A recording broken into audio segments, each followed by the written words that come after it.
โอเคရှင်းတော်ဒီမှာတော့အလုံးကောင်းတဲ့နောက်ကတော့ခုနကပွားပေးချင်ပါတယ်ရှင်ရကောခန်းကြီးလေးငယ်ရှစ်ကိုကျွန်တော်တွေ့ရင်ဒီသွားဖိုက်အောင်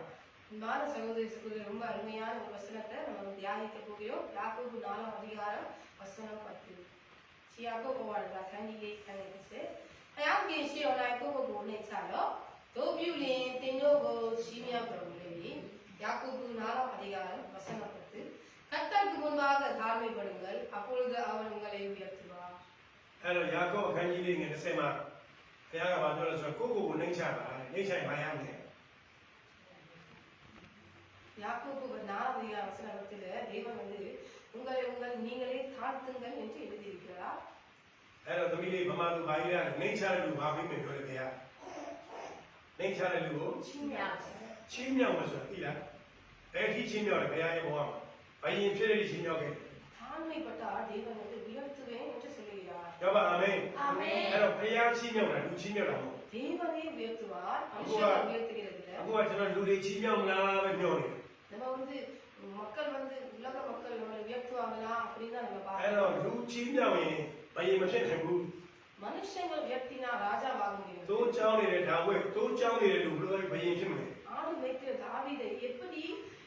ராஜாவாக ஆக்க လူ முடியும்? အောင်တော်နဲ့တွက်လို့ရမှာ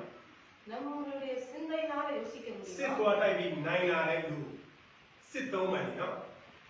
ပြန်ပြီးသူတို့ခိုင်းစားဖို့တော့ခေါ်လာတဲ့ဒိုင်လာကိုဘုရားကဘာလို့လဲဝင်ကြီးနေမှာခါတယ် யுத்தம் செஞ்சு அழைக்கப்பட்டு தேசத்திலிருந்து பாபிலோன் தேசத்துக்கு அழைக்கப்பட்ட தானியேலை கர்த்தர் வந்து தேவன் ராஜாவுக்கு பிறகு உயர்த்தினார். အဲ့တော့ချက်တော်ညီမတို့အာဆာလို့တဲ့ဒိုင်လာကကြိုခံဖို့လား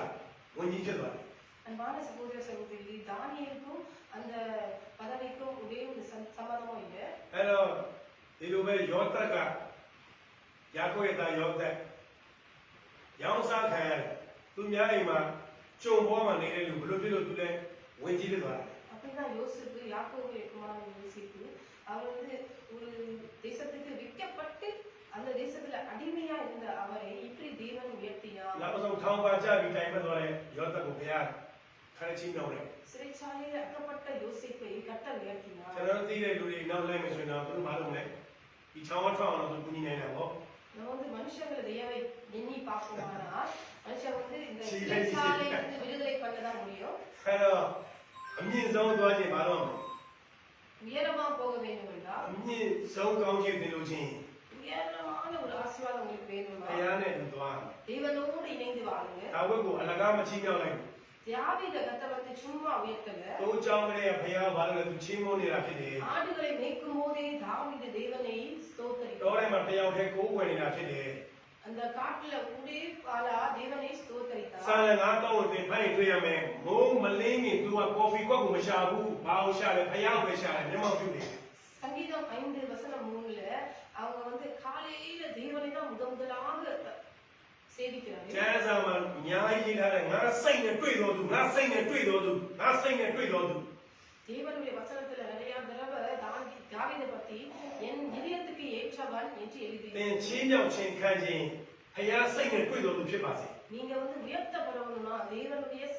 சித்தத்தின்படி செய்யணும். ဘုရားစိတ်နဲ့တွေ့တော်သူဖြစ်ပြီဆိုရင်တော့ပြီးသွားပြီသင်မင်္ဂလာရှိတော်သူပဲ தேவனுடைய இதயத்துக்கு படி நீங்கள் வாழ்ந்தால் நீங்கள் ஆசீர்வதிக்கப்படுவீர்கள்.โอเคဘုရားစိတ်နဲ့တွေ့တော်အတက်ကကျွန်တော်တို့ရှောက်မယ်လို့အခုဆုံးဖြတ်ထားတယ်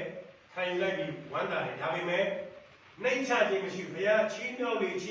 နှိမ့်ချလေပဲကိုနှိမ့်ချမယ်လူကိုလူလိုမြင်ရ நம்ம வந்து தேவன் நம்மளை ஆசீர்வதிக்கும் போது நம்மளை உயர நம்மளை தாழ்த்தி அர்ப்பணிக்கணும். ဟိုယာလူတွေရသွားတယ်ချမ်းသာသွားတယ် நம்ம வந்து சில பதவிகளை கிடைச்சிச்சு சில உயர்வு வந்துருச்சுன்னா တိုင်းတစ်ပါးချမ်းသာဘုရားကိုချီးမြှောက်တယ် சில தேசங்களை நம்மளை கர்த்தர் உயர்த்தினார்னா ကိုနေတဲ့အသင်းတော်မှာချီးမြှောက်တယ် சபையில நம்மளை உயர்த்தினார்னா အမှုတော်မြတ်မှာချီးမြှောက်တယ် தேவனுடைய விஷயங்களை நம்மளை တ உயர்த்தினார்னா ကယ်ပြည့်စုံတဲ့အိမ်တော်ဘက်အိမ်မှာဘုရားချီးမြှောက်တယ် நல்ல ஒரு ஏற்ற துணையை கர்த்தர் கொடுத்துட்டார். ဘယ်နေရာမှာပဲချီးမြှောက်ချစ်တော်ဒီကမတို့ எந்த இடத்துல உங்களை உயர்த்தினாலும் ကိုချီးမြှောက်ခြင်းခံရပြီဆိုရင်အောက်ခြေမလွတ်သွားလိုက်ပါနဲ့ நீங்கள் கர்த்தர் உயர்த்தும் போது நீங்க வந்து தாழ்மைப்படுங்க. အောက်ခြေလွတ်သွားရင်နတ်ဆိုးသင်းကိုဆွဲစားသွားလိမ့်မယ် நீங்க தாழ்மைப்படலைன்னா பிசாசு உங்களுக்கு வஞ்சிப்பான். အဲဒါကြောင့်ချစ်တော်ဒီကမတို့လည်းဘုရားကပြောတယ်နှိမ့်ချတဲ့လူချီးမြှောက်တယ် தேவன் இன்னைக்கு தேவனுக்கு சொல்லிடா தாழ்மை பட்டுள்ளவர்களை கர்த்தர் உயர்த்துவார். நைச்சாவா